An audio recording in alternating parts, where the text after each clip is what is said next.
بسم اللہ الرحمن الرحیم۔ السلام علیکم پاکستان، میں ہوں حیدر مہدی اور میرا پروگرام دیکھنے کا بہت بہت شکریہ ناظرین۔ یوٹیوب پہ، فیس بک پہ، ٹویٹر پہ، پیٹریون پہ بھی اپلوڈ ہوگا، رمبل پہ بھی ہوگا۔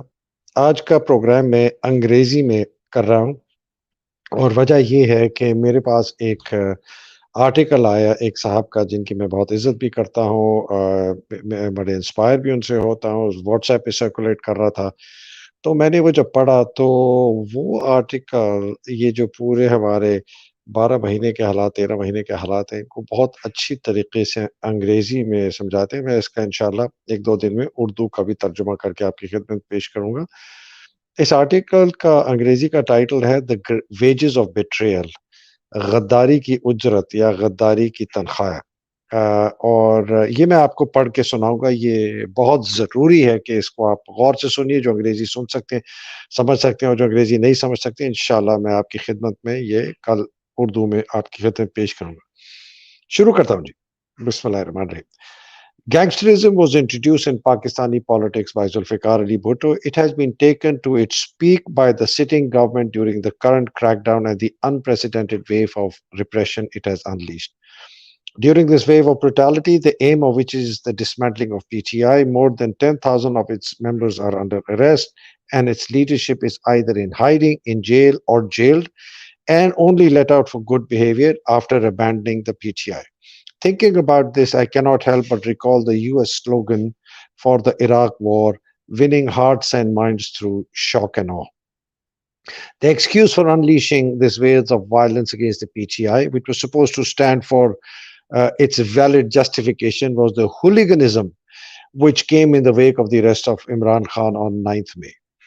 The spontaneity, the thoroughness, the sweep, and the ruthlessness of the crackdown which followed was itself proof that the crackdown had undergone tireless preparation. When the following are kept in mind, it is difficult to come to any other conclusion than that the government welcomed the hooliganism that erupted and may well have enticed and guided and planned it. The public reaction to Imran's address was known by the authorities who had planned it. In view of the anticipated reaction of the public and the arrest, guards at certain locations should have been doubled, and checkpoints on routes leading there should have been twice as vigilant. But videos clearly showed that guards at such places and locations were next to non-existent, while checkpoints, always so vigilant before, were either not manned or were allowed free passage to all on that day. After noticeably thin crowds attacked some expected sites, none maafi chahta hu, none of the security details always earmarked to counter precisely such an eventuality came to the fore to discharge their duty. It is therefore difficult to conclude that what happened on 9th May was not the result of an organized effort by the government in tandem with the army to was but to facilitate guided hooliganism which took place. And the further conclusion is that this was the ultimate effort thus far to destroy PTI by holding it responsible for what happened in the wake of Imran's arrest and cannot be avoided. The effort to dismantle PTI, initiated between 9th April 2022 and till 9th May 2023 and beyond, was unique in its dedication and persistence. It was a glowing example of sustained civil-military cooperation specifically executed against the generality of the people of Pakistan, as symbolized by its most popular political party, Pakistan Tehreek-e-Insaf. Overtly, it unfolded on April 9th when General Bajwa, at the behest of his foreign masters, helped to bring down the PTI government. Viewers, as you can see, this is a wonderful gallop of what has happened, so please pay attention. This was as clear a case of treachery as there has ever been in the long and shameful history of betrayal in this subcontinent. It displaced Mir Sadiq from his perch as the premier traitor in the recent history of the subcontinent and supplanted him with Bajwa. In its full dimensions, which will take time to unfold, Bajwa's betrayal will prove to be monumental. It could, if the army does not veer away from the path it is following, prove to be the undoing of Pakistan. And the author is talking about Bajwa's betrayal and also subsequently Asim's betrayal. And this not because of overthrowing Imran Khan, but more so because of replacing him with a group of thugs and cutthroats so foul and odious that they bring dishonor even to the occupation of professional thievery. Operation Regime Change was put into effect because Pakistan had to be denuclearized, it had to be retrieved from the embrace to China, Balochistan was to be sheared off from it, and any chance that the oligarchs who control every avenue of power under the neoliberal dispensation in the country could be done away with, which Imran's avowed policies seemed committed to doing, had to be eradicated. We have already been yanked away from China, kind of. The shearing off of Balochistan will follow in due course, and putting Imran on ice will ensure that our thieving oligarchs and the neoliberal order, which mothered and then protected them, shall keep thriving at the cost of the people, the wretched and the bedraggled. To achieve these four aims, Imran had to go because he was an obvious obstacle to all these objectives. And if he had to go, then obviously he was not to be allowed to return. And because he could win by a thumping majority, elections had to be held in abeyance, even if this meant shredding the constitution. And if they were to be held at all, they could only be held when PTI was on the ropes or banned, and Imran Khan immobilized, incarcerated, or eliminated by assassination. And even then, to make it doubly certain, a fail-safe machinery to rig the election to the satisfaction of the high and mighty needed to be put in place. For this, you needed a Sikandar Sultan Raja in the form of a hammer, but you also needed an anvil, and this would come in the shape of Qasi Faiz Isa, the most hypocritical judge in Pakistan's recent history, as future Chief Justice. But a waiting period was needed to allow him to get there. In the process, what has happened is that the 90-day election clause of the Constitution, which is so watertight that it admits of no other interpretation, then would be clear to even an ass, to a donkey, has been repeatedly violated in ever novel ways. By this, the Constitution, though much flawed, has lost further in terms of both sanctity and authority, and this has also fatally undermined the authority of the Supreme Court. Essentially, this has laid the groundwork for the Constitution to become all things to all people, pretty much a non-document which has zero value. Without the Constitution, this Federation of Pakistan would not hold. This situation found its birth in treacherous intent on 9th April 2022 and found its first temporary culmination in the brazen lie of 9th May 2023. The moment the coup was pulled off by Bajwa, it became immediately clear that a huge blunder had been committed on the basis of the miscalculation that Imran had lost his support. More than adequate proof that this was delusional thinking on the part of Bajwa and his cohorts was furnished the very night of the coup. They were informed, when huge crowds, totally unsolicited, came out to protest against Imran's ouster in every nook and corner of the country. There was only one way for Bajwa to remedy this situation, and that was to walk back Pakistan to the status quo ante or to hold immediate election. If resort was not to be made to either of these courses of action, lies and falsehood would be needed to cover up the betrayal and to pretend innocent. And then to sustain the new structure of power in Pakistan, the lies initially perpetrated would have to be constantly reinforced. With each new effort at this reinforcement, new lies would have to be told. With each new lie, bits of the credibility of our army would keep crumbling, and with the passage of time, nothing would be left of this credibility of the army. Nothing would be left. The government which had replaced Imran Khan's, on the other hand, would suffer no losses. It never had any credibility to begin with. It could only be expected to plumb or ever new depths of incompetence, mendacity, and ignominy, and scale ever higher peaks of corruption. And these it has been successful in doing. In the event, however, Bajwa did not walk Pakistan back to the status quo ante, nor did he resort to fresh elections. He did not do so because he could not. His hands were tied by the following.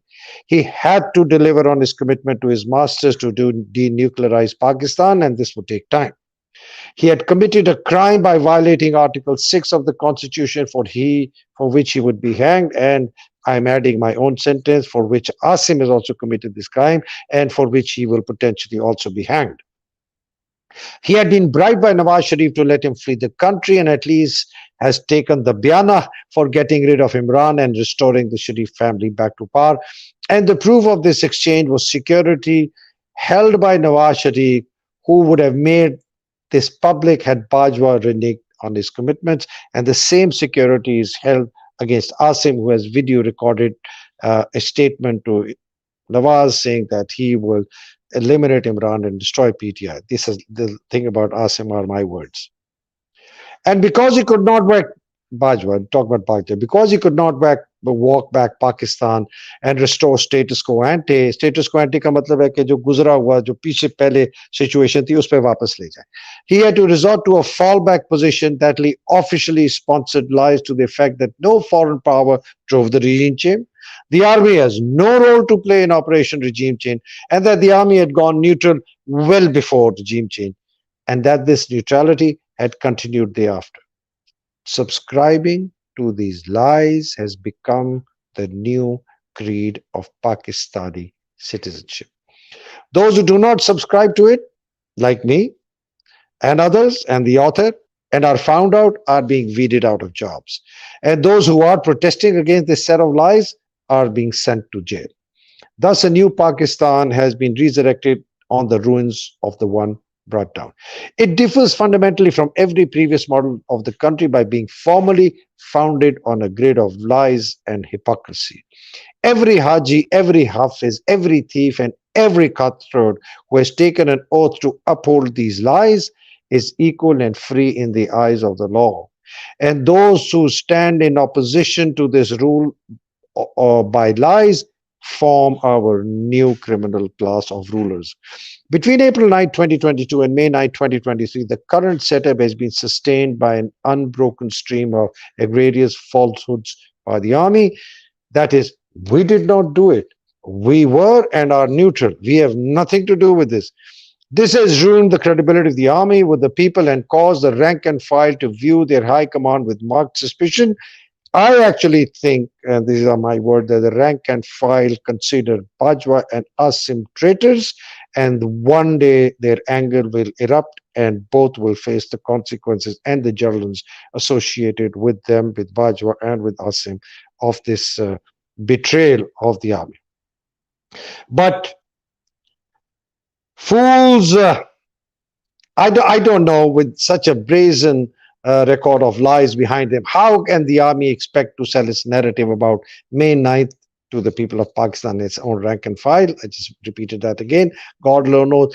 But fools rush in where angels fear to tread, and so the army moved to mend this position. This is what they did. It was driven to fall back on its martyrs to dig it out of the hole it had dug itself into by overthrowing a legitimate and popular government and then falling back on lies and hypocrisy. Out of the blue, a Martyrs' Remembrance Day, Yom-e-Takrim, was announced. It would have been so much better that a day for the betterment of the living had been declared instead. But the living, apostrophe, part of the language, bastards, as our greatest current soldier, Asim, this is what he called them, chose to remember them, were asking too many uncomfortable questions. So the dead were asked to lend a hand to pull the mother institution out of the mud. The day chosen to disturb the peace of the martyrs in their grave and to salute them was May 25th. With equal quiet to emphasize loyalty to his policy of betrayal and sellout, Bajwa was chosen as the chief guest for the occasion. Was this a display of dare, cynicism, or idiocy? It's just unbelievable that Asim actually picked up Bajwa as the chief guest and had him sit right next to him. But then those whom the gods would destroy, they first make mad. The tungsten rope running through this entire period of unending ineptitude and repeated criminality of the government has been the unflinching support and the repeated lies of the army. Without it, this gang of thugs would have broken and fled in a fortnight. In my life thus far, the longest lies, most tenaciously held, and most brazenly trumpeted was the lie put out by the army that they were not behind the regime change of 2022, they having gone neutral well before then, and they have been neutral ever since. This utter hypocrisy behind this oft-repeating falsehood is such that even the blind could be faulted for not spotting it. But among those who saw this clearly from day one, I fully understand why, when there was such a rich roster of juicy sins to choose from, was hypocrisy considered to be the sin of ultimate gravity behind only the sin of shirk. Hypocrisy destroys the allegiance to every oath, every vow, every loyalty, every promise, every commitment, every value, every moral. In short, it destroys every pillar which binds society and holds it together, and thus it destroys society itself. It has also become clear to me that such monumental levels of hypocrisy could be bred only among those who have got used to subscribing to the idea of a free Hajj, oblivious of the fact that this is a contradiction in terms and takes a fair bit of hypocrisy to come to terms with. So what lies ahead? The short answer is consequences lie ahead, because actions have consequences. For this to become very clear, hearken back to the Battle of Uhud. Here an unguarded flank overturned victory into defeat, despite the fact that it was the Holy Prophet, may peace be upon him, whose army was robbed of victory. The lesson to draw from this, if anyone is willing to draw one, is that the Almighty does not play favorites, and that when rules, teachings, or laws are infringed, consequences follow. The consequences of what has been inflicted on Pakistan will soon be felt. But there is not much likelihood of an eruption of civil war despite the havoc being heaped on the people. It is more likely through that the incipient insurgency in KP will spread its wing and draw any number of ready recruits from the greatly expanded pool of hungry and embittered Pakistanis. The performance of our army during the last such upsurge was commendable, but there will be no repeat of that. Then the people of Pakistan are fully behind their army, but today they are largely alienated. Then the rank and file had implicit faith in their generalship, or certainly some generals, as I put it. But today, just after a fraction of Bajwa's assets have become common knowledge, suspicion has replaced faith. Today, the insurgents in KP are likely to stand their ground with greater resolve, because this time they will have the support of their people. Should this happen, the army will be hesitant to move. Logjams in battle are likely to become the rule for engagements. Sooner or later, the army will come to rely on artillery, on armor, and the air force to break through, and a simmering insurgency will transition into a first stages of a civil war. And you've probably heard me say repeatedly this thing for several weeks, if not months so far. So there are people who think the same way. And from KP, the conflagration is likely to spread to other areas. Unpopular armies do not win wars, and least of all civil wars. Just as in 1971, a civil war cost us half our country, the next one for which seeds have been sown may cost us the other half. A clutch of cowardly, dissipated generals headed by an absolute mad, insane person called Asim, my words, with a similar political leadership in power, drove us into the first civil war. Then, the core reason was that power was willfully and illegally denied to the party which had the mandate to rule. The result was defeat, surrender, and disgrace.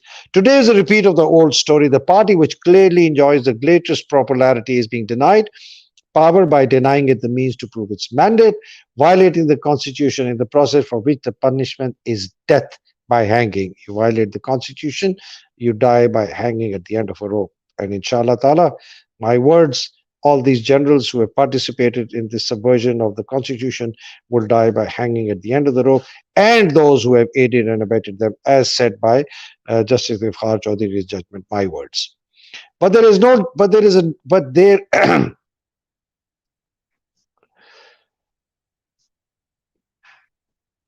Okay, except, so I repeat the last para. Today is a repeat of the old story. The party which clearly enjoys the greatest popularity is being denied power by denying it the means to prove its mandate, violating the constitution, the process for which the punishment is death by hanging. Except that they have displayed the courage of violating Article 6 of the Constitution. The generals are equally cowardly and dissipated as they were in 1971, but this time the politicians are in front with the generals leading from behind, Asim Munir and his cohort or junta. But there is no difference between the essential ingredients of the powder keg which exploded in 1971 and the one which is simmering today, except that today there is no India between the logistic base and the potential theater of war. In short, the aspirations of the people are the same as they were in 1971, and as in 1971, these are being sought to be crushed, and the instrument to do the crushing is also the same: denial of rights and the Pakistan Army. So why is it that the generals are repeating an old experiment with the same ingredients, but with the happy expectation of getting a different result? Every general who's gone down the path to disaster in the past has done so in the firm belief that earlier generals were blundering buffoons, and that spark of genius which he so clearly possesses.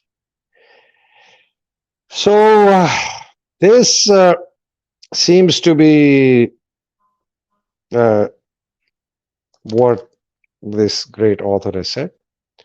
Urdu میں تھوڑا سا میں سمجھتا basically وہ یہ کہہ رہا ہے کہ جی فوج نے جو غلطی پہلے کی تھی وہ ریپیٹ کر رہے ہیں، اور اس کے کانسیکوینسز وہی ہوں گے جو پہلے تھے کہ آپ کا آدھا ملک ٹوٹا، اب جو باقی ملک ہے وہ ٹوٹ جائے گا۔ اب تک کے لیے اجازت دیجیے۔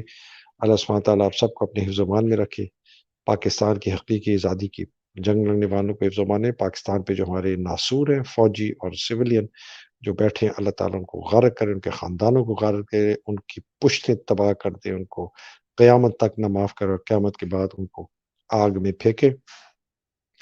پاکستان زندہ باد، پاکستان پائندہ باد۔ الہی آمین۔ السلام علیکم، خدا حافظ۔